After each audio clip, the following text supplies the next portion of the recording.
Chegando, meu povo, para mais um encontro de leitura. Vamos chegando para mais um encontro de leitura. Segundas-feiras, 4 da tarde, a gente se encontra aqui para ler literatura brasileira. Oi, Kênia. Tudo bem com você, querida? Boa tarde. Nós estamos aqui no nosso primeiro encontro de leitura de Machado de Assis, Quincas Borba. Na verdade, não é o primeiro encontro de Machado de Assis, né? Que a gente já leu mês passado Dom Casmurro. Esse mês estaremos lendo Quincas Borba. E no mês próximo leremos Memórias Póstumas de Brás Cubas. Bom, é importante dizer que eu escolhi pra gente ler essa tríade realista aí de Machado de Assis. Pensei em ler a fase realista dele, mas eu não pensei em ler na ordem de escrita ou numa ordem coerente de leitura.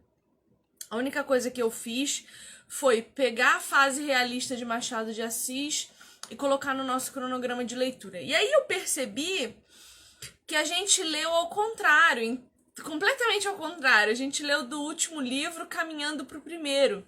Então a ordem certa seria Memórias Póstumas, Quincas Borba e no final Dom Casmurro. E a gente começou com Dom Casmurro, mas não tem problema, é porque as histórias em alguns pontos elas se encontram, as personagens se encontram. Se você tá lendo comigo o Quincas Borba, você vai perceber que o homem que Quincas Borba e não o cachorro Quincas Borba encontra com Brás Cubas no livro Memórias Póstumas.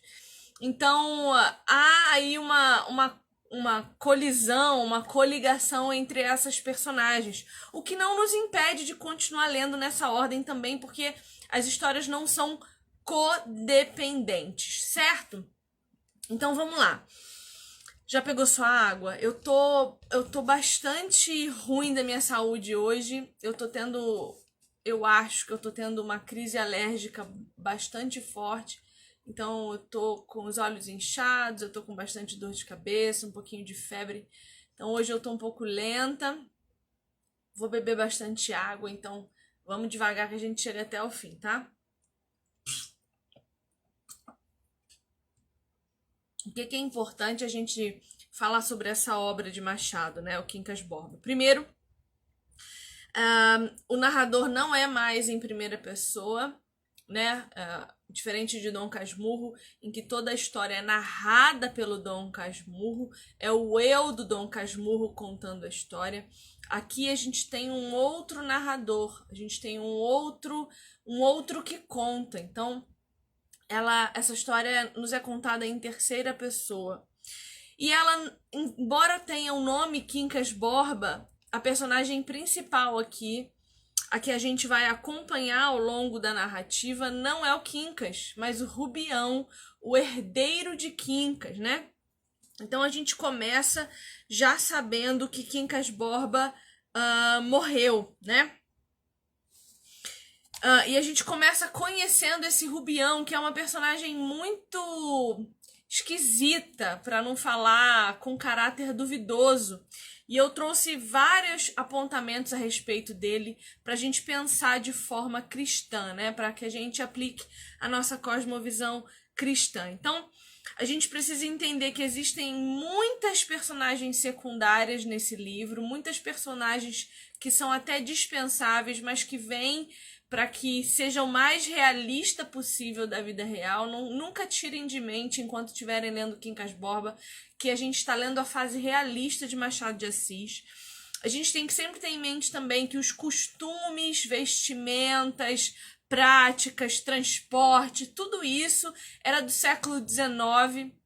Então são coisas bastante distantes de nós e a gente não pode tirar de mente que a gente está lendo um livro que conta algo passado no século XIX, porque senão a gente vai perder o enredo e a gente não vai entender o porquê de algumas coisas, como, por exemplo, eles dizerem que Rubião se apaixona por Sofia, né, a mulher de um outro homem, E ele diz que os ombros dela são a coisa mais linda e graciosa que ele já viu.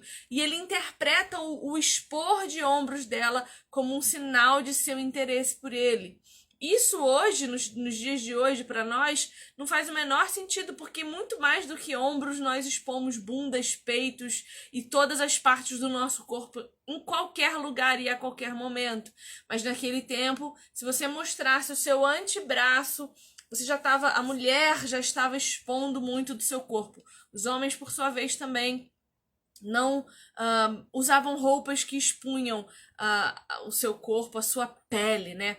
Eram fraques, eram roupas compridas. Eu imagino isso num calor de Rio de Janeiro, que é o ambiente onde a gente está passando aqui essa história, né? Quincas Borba morre deixando tudo para Rubião lá em Minas Gerais, mas Rubião vem para a capital, que na época era ainda o Rio de Janeiro, para usufruir dessa riqueza, desse dinheiro.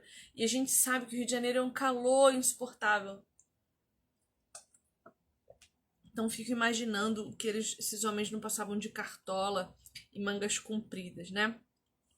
A história de Quincas Borba vai passar num tempo de cerca de 5 anos. Então é uma história de tempo curto, diferente de Dom Casmurro, que levou anos, né? É uma história de formação que a gente fala, né? Que contou a história de Dom Casmurro desde seu nascimento até a sua velhice. A gente vê aqui um curto período de tempo. E a gente vai vendo esse Rubião que enlouquece ao longo da narrativa, né?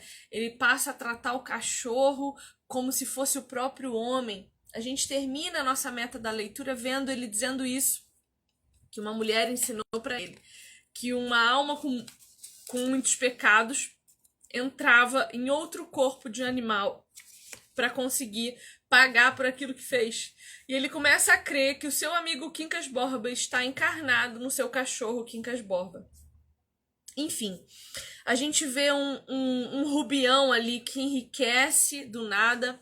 E aí a gente pensa, né, nessas personagens, nessas personalidades que nós temos hoje, que são os emergentes sociais. E um emergente social, ele é uma pessoa que geralmente se perde no meio do caminho. E aí fiquei pensando sobre isso, né? Que a palavra de Deus diz que não é a riqueza o problema não é o dinheiro. O dinheiro, ele não é uma maldição quando tratado com seu devido respeito e com seu devido distanciamento de nós. O problema é o amor que nós dedicamos ao dinheiro.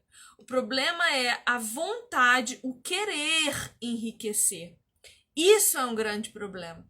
Então, quando a gente encontra um crente que ambiciona a riqueza, os meios pelos quais talvez essa ambição o faça almejar essa riqueza sejam os meios pecaminosos. E depois, quando uma riqueza vem de forma fácil, porque o que é uma riqueza fácil? É uma herança. É uma jogatina que você faz e ganha um dinheiro muito alto. Essa emergência social abrupta faz com que seu coração se corrompa, porque seu coração já é corruptível. Ele já é de fácil corrupção. E o dinheiro dá para o ser humano poder. Um poder que não é para vir de nós. Um poder que a gente só deve querer quando vem do Espírito Santo de Deus. Porque o poder do dinheiro nos faz achar que somos melhores do que os outros. O poder espiritual vem quando nós olhamos para as pessoas e as tiramos por melhores do que nós. E não há como nós termos sucesso ou acesso ao reino dos céus nos achando melhor do que os outros. Porque efetivamente nós não somos todos feitos da mesma matéria, né? E se há algo de bom em nós, esse algo de bom vem de Deus, vem do Espírito Santo. Até aquilo de bom que alguém sem Deus quer fazer não é verdadeiramente bom, porque veja, a motivação da caridade. Nós temos religiões que partem do princípio de que obras são salvíficas. De quanto mais eu trabalho para Deus, mais eu tenho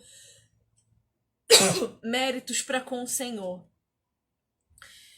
Quando eu acredito que as obras das minhas mãos geram em mim salvação, a minha motivação já não é mais divina. A minha motivação já não é mais fruto do Espírito Santo de Deus. A minha motivação já é barganha, já é troca, já é chantagem, né? Nós temos esse hábito de chantagear Deus para conquistar coisa. Nós chantageamos Deus achando que Deus precisa verdadeiramente de nós ou do nosso trabalho para que a sua obra seja completa. Deus não nos usou em momento nenhum para completar a obra de Cristo na cruz. Só o que nós fizemos para com Jesus foi o mal e nunca o bem.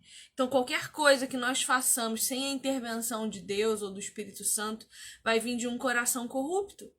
Vai vir de um coração que é enganoso, que nos faz acreditar que estamos sendo bons, quando na verdade as nossas intenções são as piores. Bom, a gente vê um Rubião que já fala, ainda bem que a minha irmã morreu antes de casar com Quincas Borba, porque senão o que teria sobrado para mim? A gente já vê o coração dele amando o dinheiro, amando aquilo que o dinheiro pode dar. Ele é um emergente, como nós temos visto hoje, né? Eu fico muito triste quando vejo crianças sonhando e ambicionando com o espaço público de forma financeira, né? E o que eu quero? Eu quero ser youtuber, eu quero ser influencer, digital influencer. Não tem coisa pior para um ser humano almejar do que isso, essa emergência social que não vem de um trabalho árduo, de um trabalho que exige de nós suor e labuta verdadeira. Né? Os adolescentes não querem mais estudar, eles querem comprar câmeras com imagens melhor. E isso é muito triste. Eu acho isso muito triste, eu acho de uma degradação de alma muito profunda e muito, muito, muito perigosa para nós, né? Então a gente vê Rubião fazendo muitas extravagâncias com esse dinheiro que ele ganha. Tudo que vem fácil, vai fácil. E ele faz essas extravagâncias de viver nas barbas do amigo que morreu. E esse amigo, Quincas Borba, ele tem uma filosofia que se chama Humanitas. E eu tentei compreender da melhor maneira possível o que seria essa Humanitas, e ele vai dizer lá na página 17 que Humanitas é o princípio. Há nas coisas todas certa substância recôndita e idêntica, um princípio único, universal, eterno, comum, indivisível e indestrutível. Ou, para usar a linguagem de Camões, uma verdade que nas coisas anda, que mora no visível e invisível. O que eu entendi ser por Humanitas? E é muito confuso entender o que é essa filosofia do Humanitas de Quincas Borba. Humanitas é a essência humana em primeiro lugar. Ele vai falar da morte aqui de uma tia, se eu não me engano, que é atropelada. E ele vai dizer, olha, essa mulher foi atropelada e morreu. Mas por que ela foi atropelada e morreu? Porque alguém teve fome e fez os cavalos andarem sem olhar o que tinha à frente. Então ela foi atropelada e morreu. A morte dessa mulher não saciou a fome de quem a atropelou. E não fez com que a fome fosse saciada. Então aquela morte não representa absolutamente nada para aquele que tem fome. Perceba que é uma essência humana que preza em primeiro lugar suas próprias coisas. Então, Humanitas, ele vai dizer na página 17 ainda, né? A paz que é a destruição e a guerra que é a conservação das coisas. Então, o que nós, enquanto cristãos, entendemos disso, né? Nós temos um Deus que nos promete uma paz em meio à guerra, que diz para nós que a nossa alegria não está nas coisas desse mundo. E a gente vê Quincas Borba fazendo uma filosofia que diz, olha, enquanto nós guerreamos pelas coisas é que temos paz, porque a nossa Humanitas, a nossa essência é a guerra. A nossa essência não é a busca pela paz, mas pela destruição. Então, enquanto eu estou buscando conquistar coisas, mesmo que seja em detrimento do outro, em meio a uma guerra, eu tenho paz, porque estou lutando por aquilo que acredito ser o certo. E para Humanitas, a paz é uma guerra, porque para eu ter paz, preciso suprimir aquilo que desejo. Vocês percebem? Vocês percebem isso? Então, para o mundo, para humanitas, é uma guerra para mim suprimir os anseios da minha carne. E a Bíblia vai dizer para nós, em Gálatas, por exemplo, em Gálatas 5, que as obras da carne morrem quando nós morremos em Cristo Jesus. Se vivemos pelo Espírito, vivemos uma vida espiritual que não nos leva à guerra. Nos leva, assim, suprimir as nossas necessidades em prol da glória de Deus.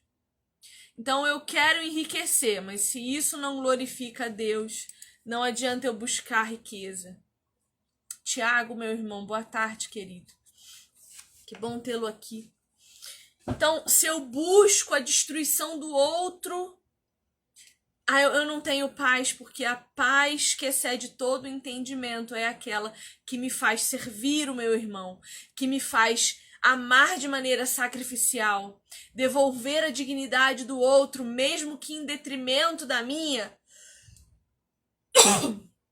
Entenda que a filosofia quincasborbiana da Humanitas é absolutamente inversa aos valores do cristianismo tal qual nos é apresentado pelo Evangelho de Jesus.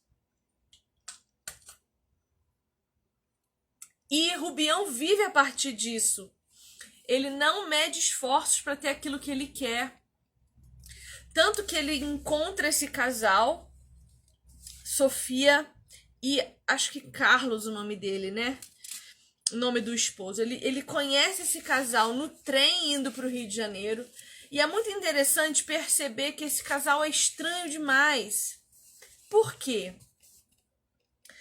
Porque é um homem que se aproxima dele para pedir dinheiro emprestado. Depois a gente vê que ele empresta dinheiro para esse homem.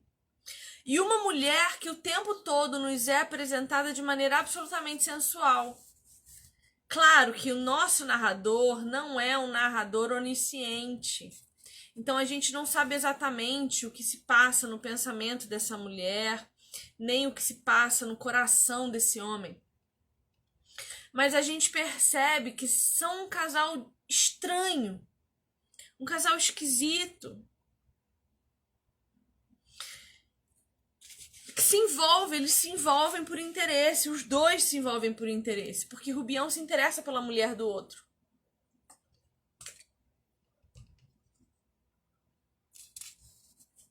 Bom, o único relacionamento que a gente vê que é interessante, e mesmo assim é um relacionamento confuso aqui, é o de Rubião com o cachorro.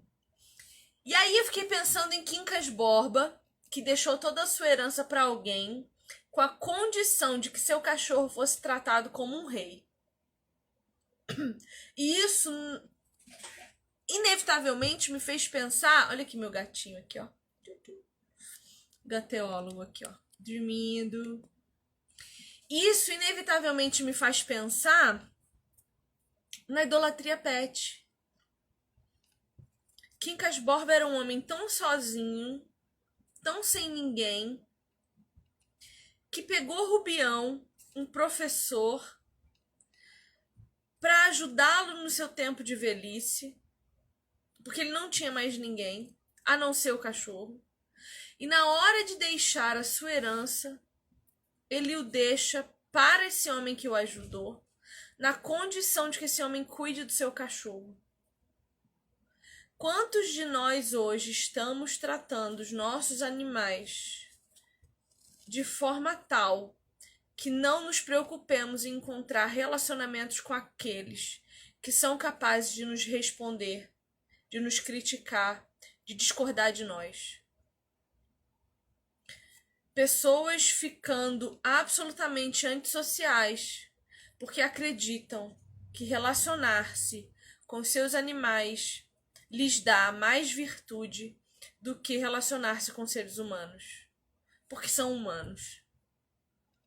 Porque são falhos, porque erram, porque têm suas próprias vontades, seus próprios desejos, que nem sempre vão condizer com os meus. Quantos de nós estamos decididamente nos afastando de outras pessoas, nos afastando da Igreja de Jesus Cristo. Por ilusão própria de achar que as pessoas vão melhorar, tá? Quando a palavra de Deus diz maldito o homem que confia no homem, ele começa apontando para você mesmo. Maldita a Viviane que acredita na Viviane. E se eu não posso acreditar nem em mim, como que eu vou acreditar em você? Confiar, né? Não é nem acreditar, é confiar. Por que a palavra de Deus diz para nós não confiarmos nos outros cegamente? Porque as pessoas são cíclicas, são feitas de carne e osso, elas não são Jesus Cristo. As pessoas mudam seus anseios, mudam suas circunstâncias. E nós sabemos, eu e você, que 80% da igreja é joio.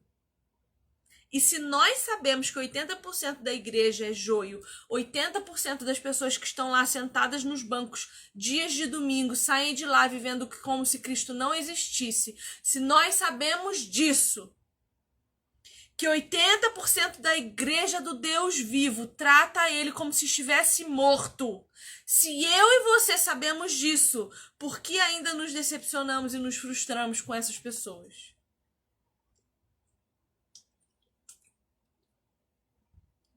O problema tá nelas ou tá em você?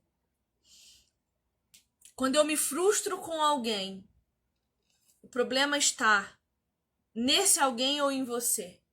Que confiou quando não devia, que entregou quando não devia. Eu acredito muito nas pessoas. Não confio nelas. Mas eu acredito muito nelas. Eu dou muita oportunidade para as pessoas. Vocês vêm aqui. Eu tô sempre fazendo live. Dificilmente você me vê fazendo live sozinha. Você só me vê fazendo live sozinha aqui quando não tem alguém que queira caminhar comigo no assunto que eu quero caminhar. Eu dou sempre oportunidade para as pessoas. Quando elas se desviam, quando elas não mostram interesse, quando elas não correspondem àquilo que eu depositei, eu não me frustro. Porque eu conheço a essência das pessoas. Porque a Bíblia me fala quem elas são. A Bíblia me fala que as pessoas são descomprometidas. A Bíblia me fala que as pessoas são irresponsáveis. A Bíblia me fala que as pessoas são infames. A Bíblia me fala que elas são traidoras. A Bíblia me fala que as pessoas são o que são. E eu acredito na Bíblia. Então, quando eu começo a me relacionar com você, eu não crio em você expectativas. Porque eu sei que as chances de eu me frustrar são enormes se eu confiar cegamente em você e não na palavra de Deus. Então, por que você cada dia mais se afasta das pessoas, da sua igreja, dos outros irmãos? Porque alguém te magoou e te feriu. Isso é ego. É o teu ego falando.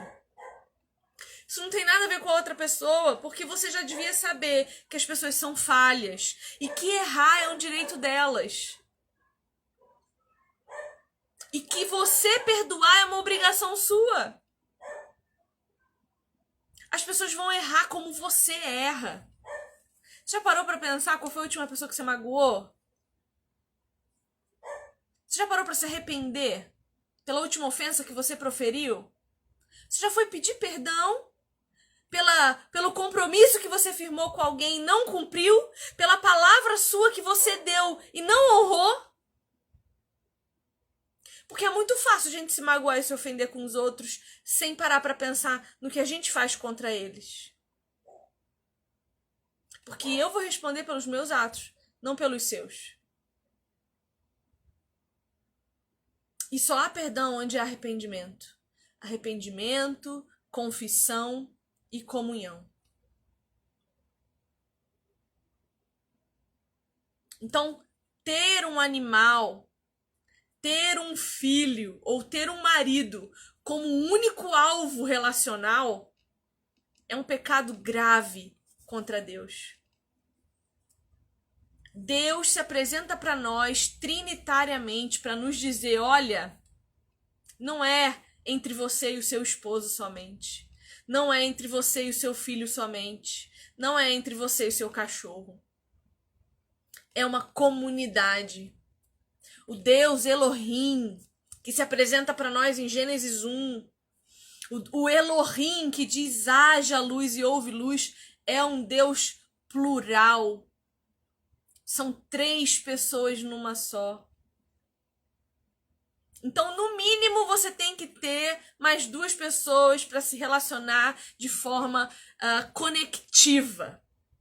Para que você consiga compreender minimamente o que é um relacionamento saudável vindo de Deus. E perceba que essa é a fase realista de Machado de Assis. A gente acabou de ler Dom Casmurro. Dom Casmurro era exatamente a mesma coisa que Quincas Borba, exatamente a mesma coisa que Rubião. Homens completamente solitários que decidiram transformar sua amargura e sua solidão num relacionamento entre si consigo. E para um pouquinho para pensar. Você certamente conhece pessoas assim. Se você não é essa pessoa, você certamente conhece pessoas assim. Que se enchem de animais porque não querem se relacionar com outros seres humanos. Que morrem pelos seus casamentos no pior sentido possível. Não estou falando uma morte sacrificial que se entrega em amor, mas uma morte subjugadora, ciumenta, possessiva, dominadora, porque só tem no cônjuge um relacionamento. Mães idólatras de seus filhos. Mães que depositam em suas crianças a única saída para a sua solidão, que escravizam esses filhos, responsabilizando eles pelos seus próprios fracassos. Relacionamentos que viram grilhões depois, que você não consegue se desfazer. E se você não conseguir desfazer esses grilhões, você jamais vai olhar para Deus de forma sincera e enxergar a Deus de forma honesta. Porque Deus não é um, Deus é 3. Então, para você se relacionar com Ele, você tem que se relacionar e saber se relacionar com mais de uma pessoa. Percebe isso? Você tem que saber se relacionar com Deus Pai, o Rei dos Reis, o Senhor dos Exércitos. Você tem que saber se relacionar com Jesus, o Filho, aquele a quem você deve obediência, adoração, discipulado. Você tem que saber se relacionar com Deus, Espírito Santo, a quem você precisa permitir que se achegue a você para te ensinar, para te consolar, para cuidar de vocês, das suas emoções. Percebe que para cada pessoa da Trindade, você precisa entregar um pedaço seu. Então, se você não consegue se relacionar de forma inteiriça com as pessoas a quem você vê nesse mundo, você não consegue se relacionar de forma integral. E integral, o que eu quero dizer com integral? De forma inteira. Mente, coração e espírito. Se você não se relaciona de forma integral, inteira, com as pessoas a quem você vê, a igreja que você congrega, os amigos que Deus te apresenta, que tem falhas sim, tem problemas sim, porque ferro precisa afiar ferro. E você já bateu ferro em ferro? Sai faísca. Não sai coraçãozinho de Instagram, não. Sai faísca. Sai fumaça. E se você colocar perto da palha, pega fogo. Então, para você se relacionar de forma integral com as pessoas, você precisa saber que faíscas serão acesas. E que controlá-las e apagá-las é sua obrigação estando em Cristo Jesus, tendo nascido de novo. O fruto do Espírito Santo na sua vida, com suas virtudes todas e seus dons maravilhosos, são pacificadores, são apaziguadores. E aquelas pessoas que não querem ser pacificadas e apaziguadas, você não deve se relacionar com elas. Se você não tem maturidade para isso, ou se ainda não tem caráter para isso, seja honesto consigo mesmo. Eu sei os tipos de pessoas com quem eu não consigo me relacionar, porque eu não tenho condição. E aí, essas pessoas precisarão encontrar outras para ajudá-las. Eu preciso ter coragem de me olhar no espelho. Não só para olhar se a minha maquiagem tá boa, mas para olhar se o reflexo que eu estou proferindo é aquele que eu espero receber de Jesus Cristo. E se eu olho para Jesus na palavra que ele me deu, se eu vejo quem ele é, e eu me olho no espelho e não reconheço Jesus no meu espelho, eu preciso ser honesta comigo para permitir que a Trindade me apare as arestas. Se eu não reconhecer os meus pecados e não me arrepender deles, não há santificação. Não há alegria. Não há progresso. Não há salvação. Você pode ser alguém que acha que é salvo e no fundo não ser.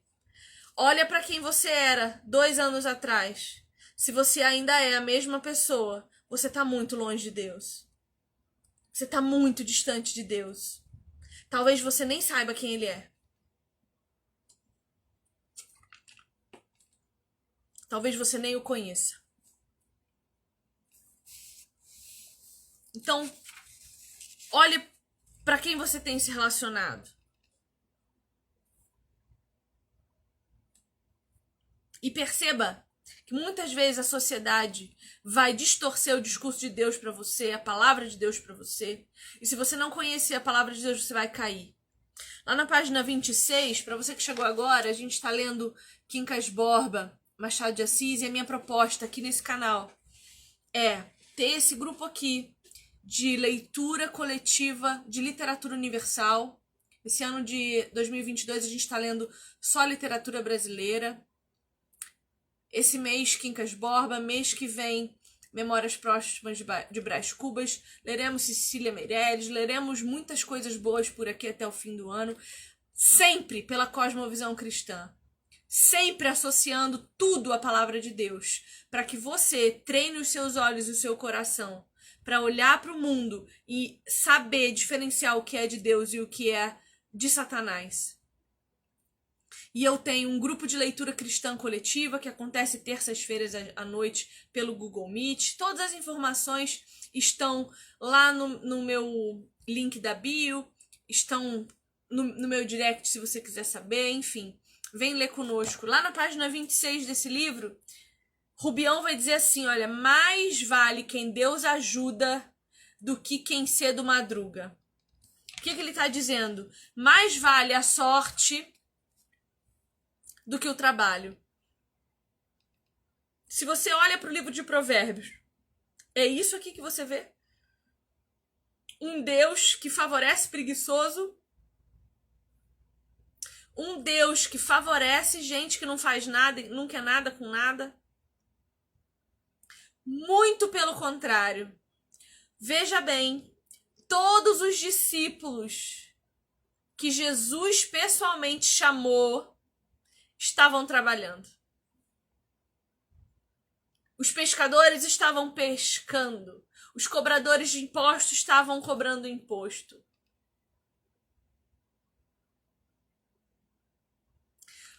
Todos estavam nas suas tarefas. Paulo, quando foi chamado por Jesus, estava fazendo o que era o seu trabalho, perseguir cristãos. Nenhum deles estava deitado na rede. Nenhum deles estava no seu momento de descanso, nenhum deles. Jesus nos chama enquanto estamos trabalhando. Então o mundo diz para você, olha, mais vale Deus te ajudar do que você trabalhar. E se você é um crente desatento, se você não é um cristão fiel, você acredita nisso. E aí você cruza os seus braços e espera Deus fazer.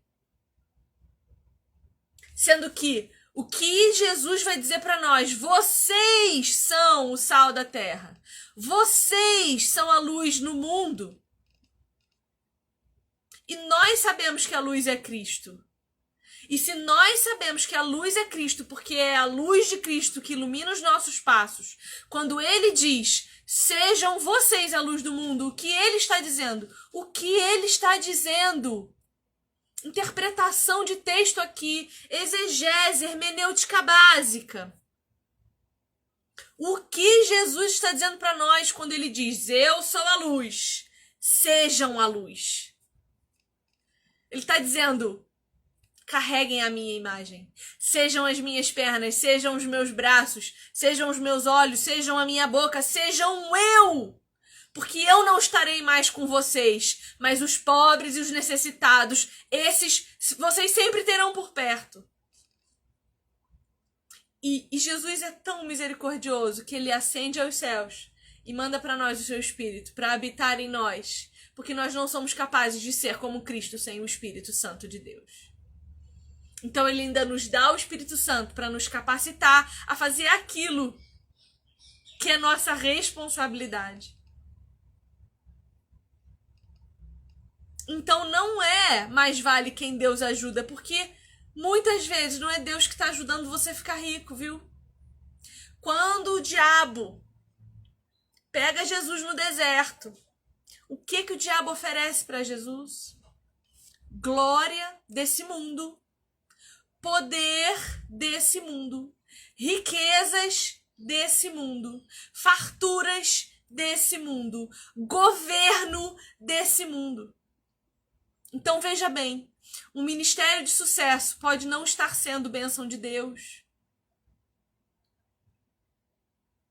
Uma igreja rica pode não estar enriquecendo porque serve a Deus. E isso é muito grave, isso quebra o meu coração. Um pastorzão que está fazendo sucesso na internet pode estar servindo a tudo menos a Jesus Cristo. Vocês estão escandalizados porque um ímpio falou das mulheres ucranianas que eram prostitutas fáceis porque eram pobres. Vocês estão chocados com isso? Eu não me choco porque é isso que se espera de ímpios. Sabe o que me choca? Ver muito dos meus irmãos seguindo esse cara, dando ibope pra ele nas redes sociais, aplaudindo o que ele fala, porque se você me segue, você tá aqui dizendo que você concorda com o que eu digo. Se você tá aqui no meu Instagram, acompanhando o meu conteúdo, compartilhando as coisas que eu faço, acompanhando o que eu falo, gastando o seu tempo com isso, porque o tempo é a única coisa preciosa que nós temos. Se você tá aqui gastando seu tempo comigo, é porque você de alguma maneira corrobora com aquilo que eu acredito. E eu fico triste quando eu entro na página desses ímpios malditos e vejo vocês lá.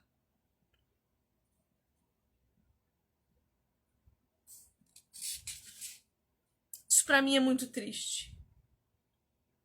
Porque no reino de Deus,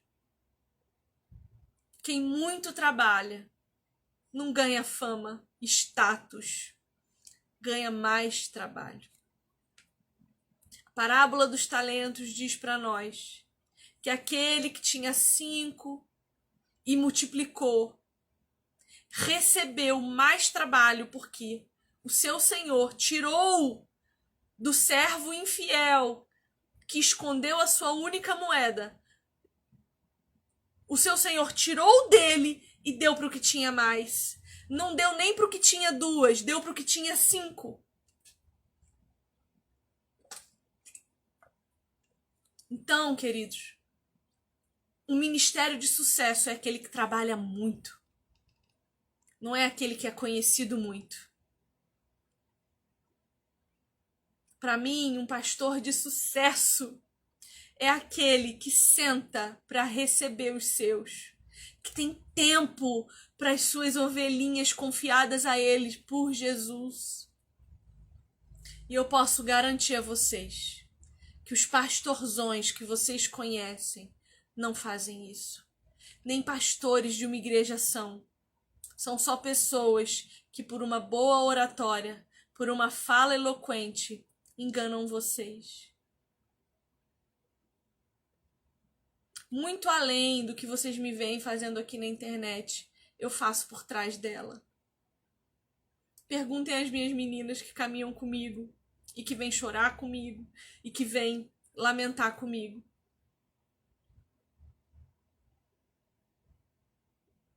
Então tomem muito cuidado ao olhar o sucesso desse mundo e achar que por ter sucesso nesse mundo, as pessoas são aprovadas por Deus.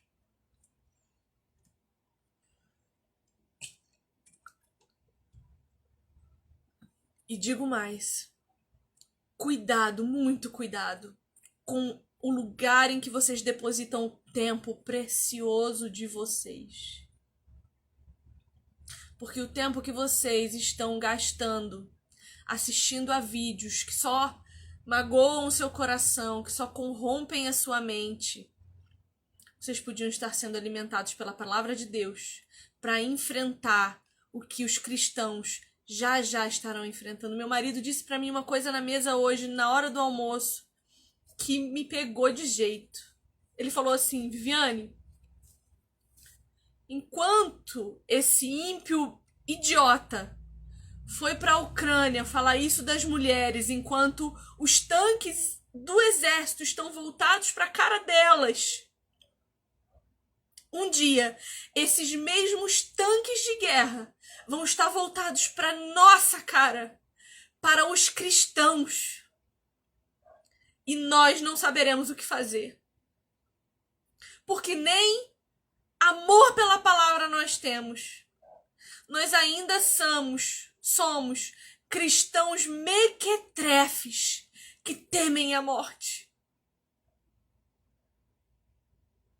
Nós ainda somos um bando de cristãozinho porcaria, gastando nosso tempo assistindo vídeo de ímpio maldito, falando o que falou de mulheres em situação de extrema pobreza e miséria. Nós estamos lá, seguindo ele nas redes sociais, assistindo os vídeos nojentos, que não é de hoje, são publicados nas redes sociais dele. E o dia que os tanques do exército de guerra tiver apontado para nossa fuça, a gente ainda vai ser cristãozinho de merda. Me desculpe o termo aqui. Porque até a palavra de Deus chama o povo de Israel desobediente, de estrume esterco. Nós, o dia que aqueles tanques virarem para nós, não saberemos o que fazer, porque ainda temeremos a morte. Porque nem para encarar a morte com dignidade a gente está se preparando. Vide a pandemia. Um bando de crente frouxo, com medo, que a morte venha, que a morte venha. Você tá pronto para bater no peito e repetir que a morte venha, porque o dono da morte ainda é Deus. O dono da vida e o dono da morte ainda é o todo-poderoso, soberano Deus. E você aí, aplaudindo o ímpio do mundo,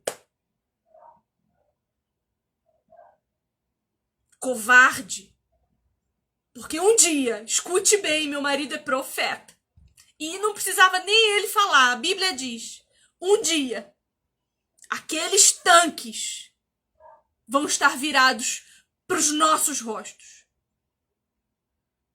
para os cristãos. E você tá pronto para isso?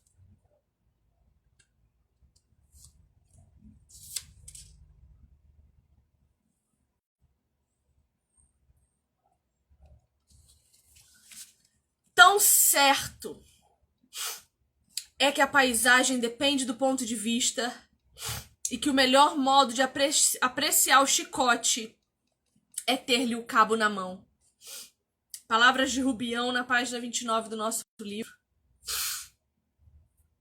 Ele vai dizer que a paisagem depende do ponto de vista.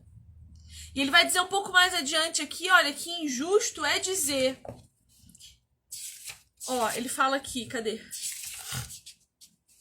Lá na página 36 ele vai dizer assim, olha, diz-se de uma paisagem que é melancólica, mas não se diz igual coisa de um cão. A razão não pode ser outra senão que a melancolia da paisagem está em nós mesmos, enquanto que atribuí-la ao cão é deixá-la fora de nós. A paisagem depende do ponto de vista. Se eu vou para a Ucrânia hoje, a paisagem para mim é apocalíptica, é de fim dos tempos, é de me humilhar para servir os meus irmãos e morrer por eles, se assim o Senhor determinar. Ponto de vista de ímpio medíocre diante da guerra é imoralidade sexual, prostituição barata, vergonha.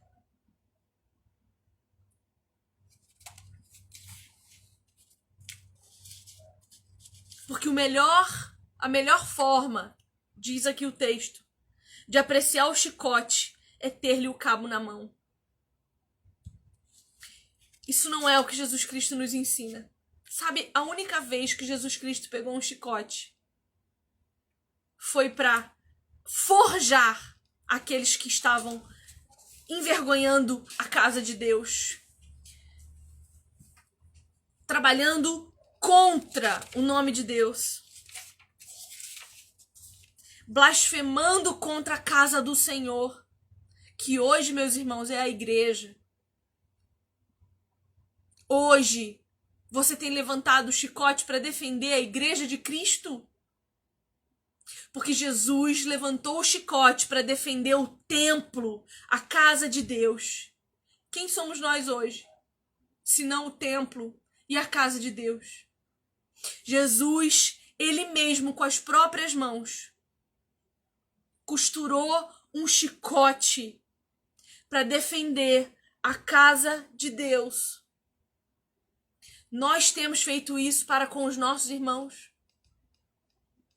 Ou quando o nosso irmão é humilhado, a gente ri. Quando o nosso irmão é escarnecido, a gente aplaude. Quando a igreja de Jesus é tratada com maledicência, a gente vai lá e concorda. Não porque crente é tudo isso aí mesmo. Não porque crente é ruim. Porque crente não presta. Fizemos uma live aqui hoje de manhã com o pastor Alain Basílio. E ele tinha um projeto com prostitutas. Mulheres em situação de prostituição.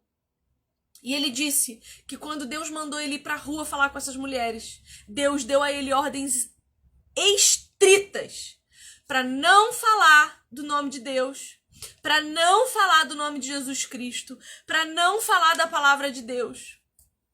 Porque aquelas mulheres já estavam exaustas de crente acusador, que só vai até elas dizer que elas vão para o inferno. E que em momento nenhum as amam. E ele disse uma coisa que nos chama muito a responsabilidade. Ele disse, minhas irmãs, eu, enquanto homem, não posso andar pelas ruas abraçando mulheres em situação de prostituição. Porque vão dizer, olha lá o pastor com a prostituta. Vão dizer, olha lá o homem de Deus tendo um caso com uma mulher da vida. Mas vocês, mulheres, vocês podem fazer isso. Só vocês podem fazer isso. Só nós, mulheres, podemos evangelizar certas mulheres. E elas também fazem parte do corpo, se Deus assim o quiser. E nós não sabemos se Ele quer. E nós não estamos aqui para perguntar para Ele se Ele quer. Nós fomos ordenados a ir. Simplesmente ir. E nós não estamos indo. Nós preferimos acreditar nas mentiras do mundo. E aí, meus irmãos, nós vemos um cachorro humanizado nessa obra. Nós vemos um homem traidor que passa a visitar a casa de seu amigo pela oportunidade de conquistar a esposa desse amigo.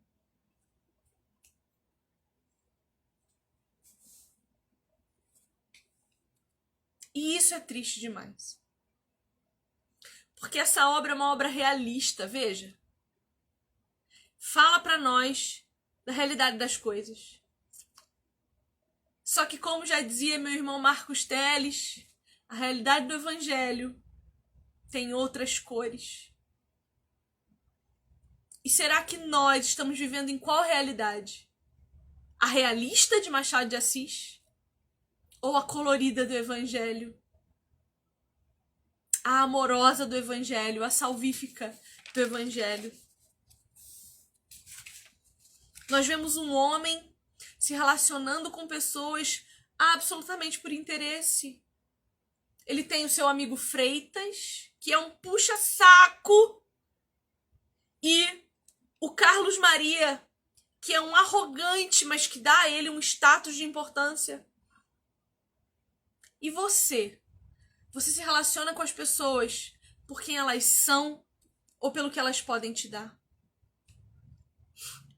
Eu sempre fiquei observando as coisas que acontecem nas redes sociais, né?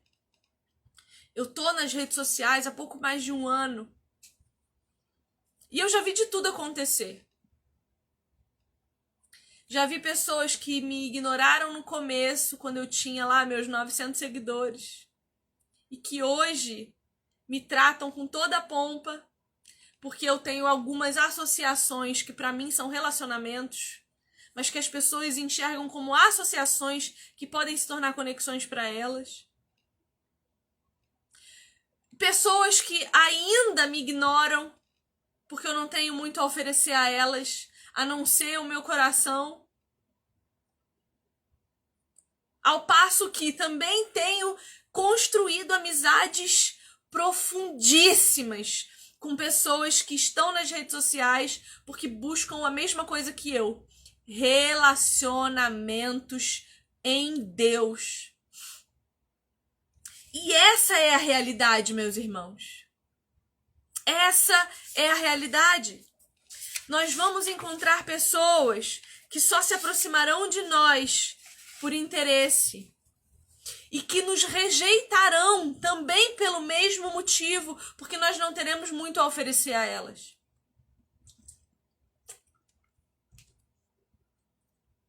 Ao passo que nós também encontraremos boas pessoas. E a gente precisa ter em mente que a vida caminha. Hoje eu tô caminhando com você. Amanhã a gente muda os olhares e pode ser que não caminhe mais junto e que só se encontre de vez em quando. E isso não é algo ruim.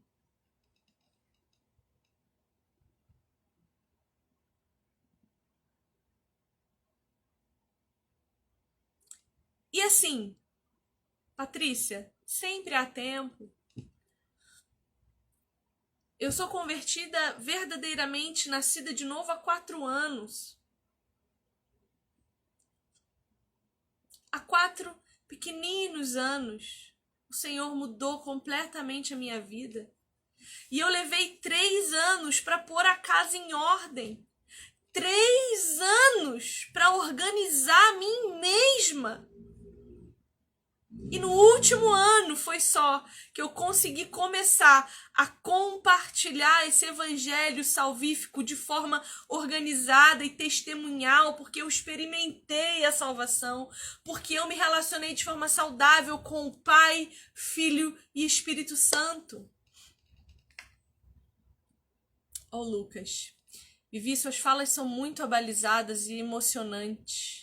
Me sinto ouvindo minha irmã pentecostal. Lucas, eu tenho meus 2 pés no pentecostalismo. Meus 2 pés estão lá. Então, eu criei grandes amizades. A Nick. Nick tá aí falando comigo agora nos comentários. Nick é uma irmã que eu amo demais. A gente já esteve mais perto, agora a gente tá um pouquinho mais longe. Mas eu ainda amo, ainda sinto que há em nós uma conexão.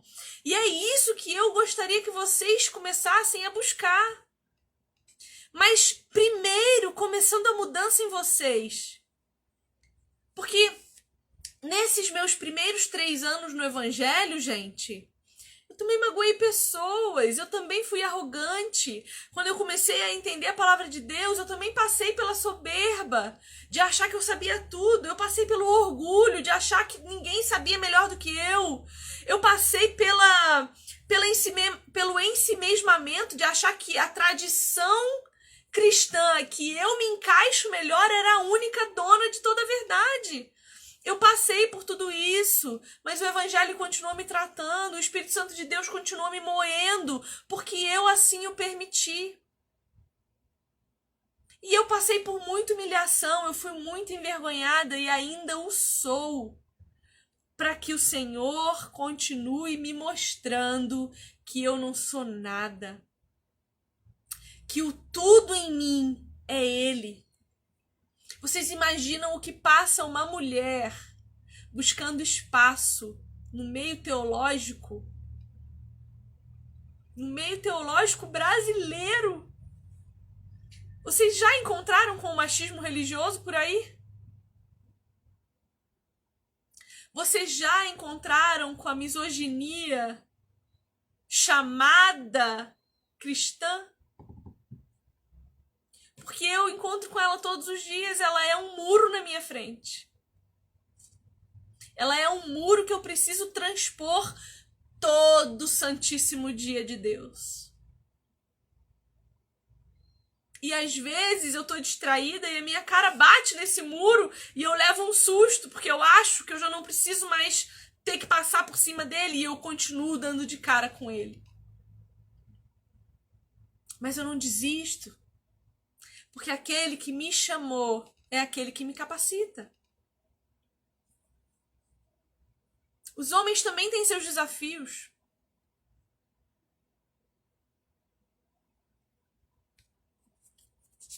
E aí, gente, a gente termina a nossa meta de leitura da semana conhecendo uma mulher. Cadê o nome dela? Eu sou ruim de nome, né, gente? Eu não guardo nome de personagem nenhum. Eu tenho que anotar, senão eu esqueço.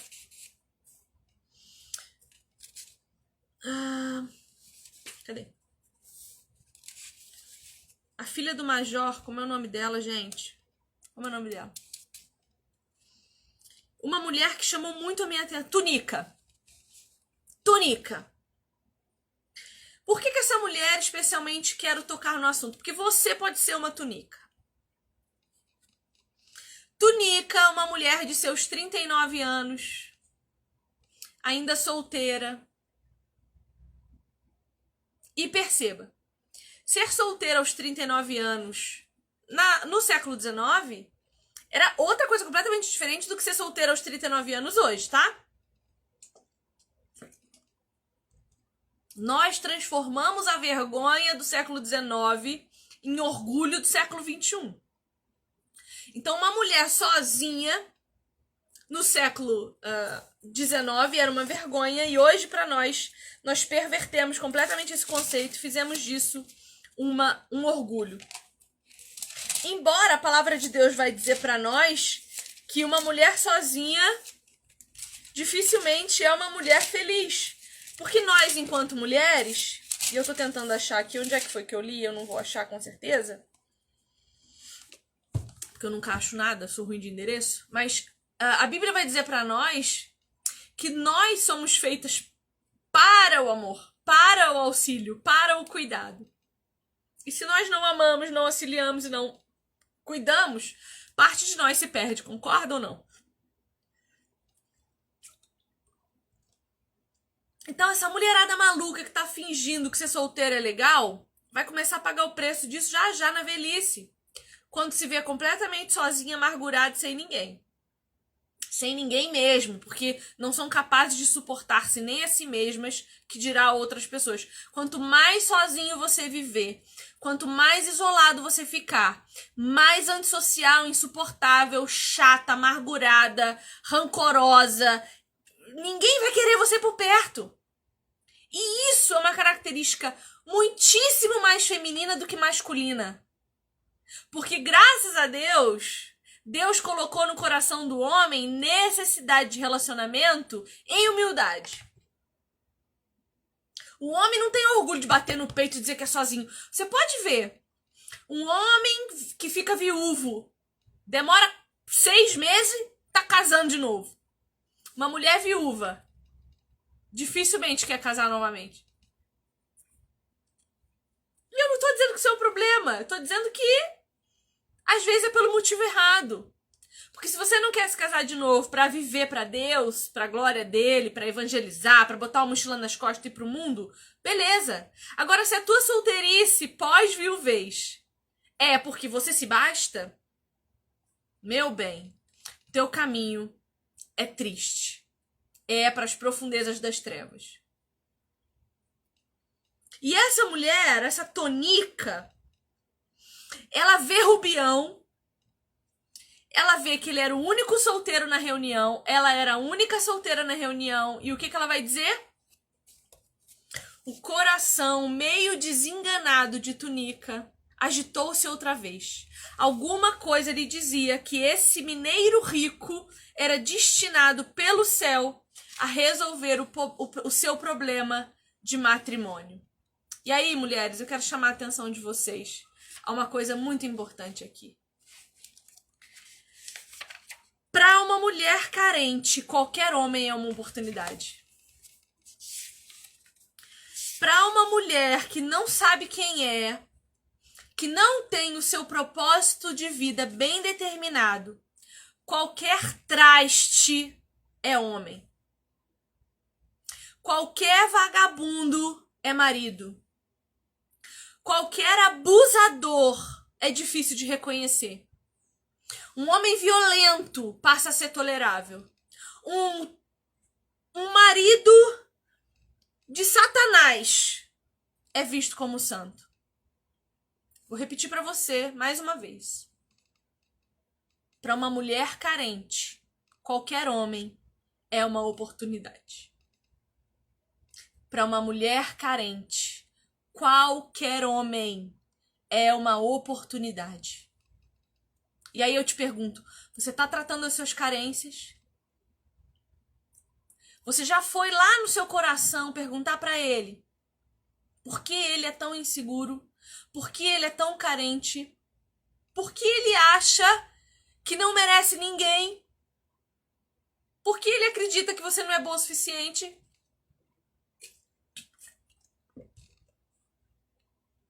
Porque às vezes você estar sozinha é para Deus uma proteção do seu coração.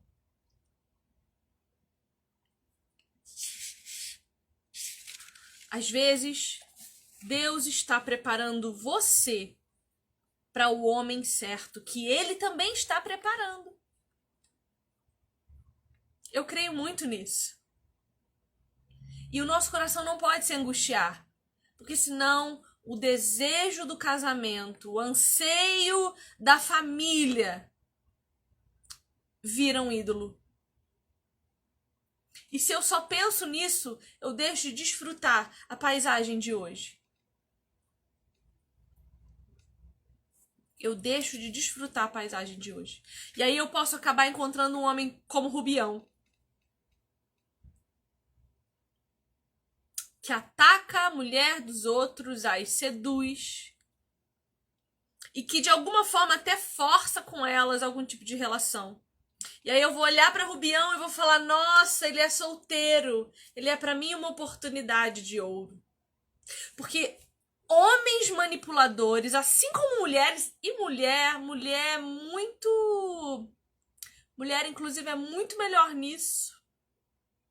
Né? Mulher é muito melhor em manipulação. Homem ainda é meio difícil, mas a mulher é muito boa. Mas homens manipuladores conseguem fazer você acreditar que são homens de Deus, que são homens de família, que são maravilhosos. E aí, meu bem, depois que você estiver apaixonado, por causa da sua carência, acabou pra você.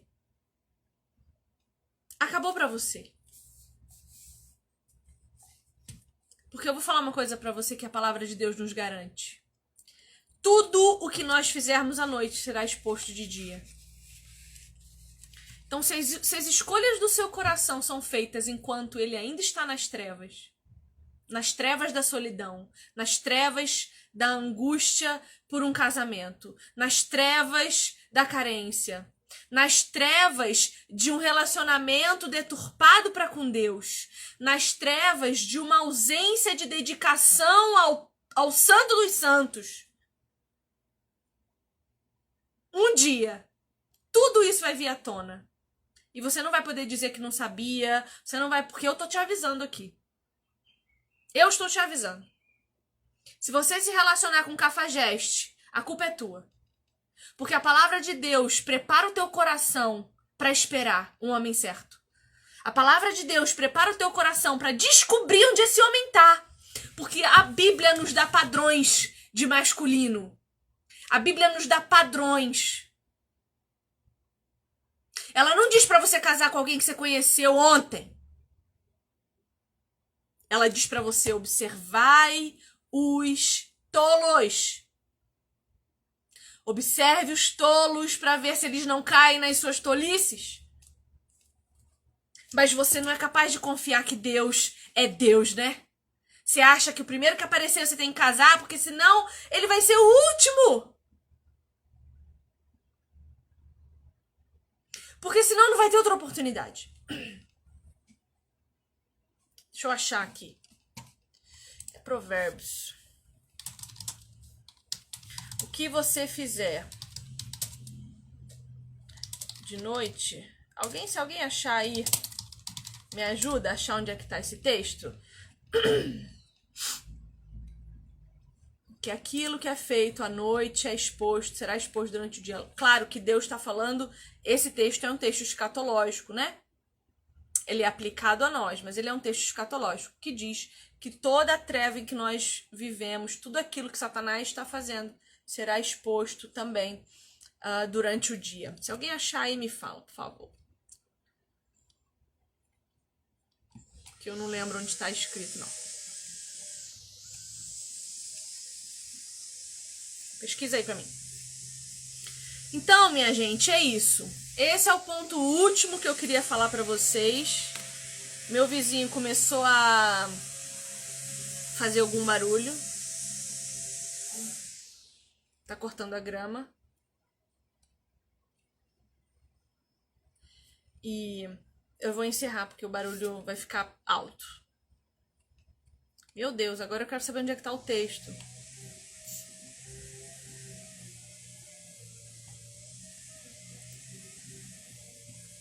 Vou achar o texto, tá?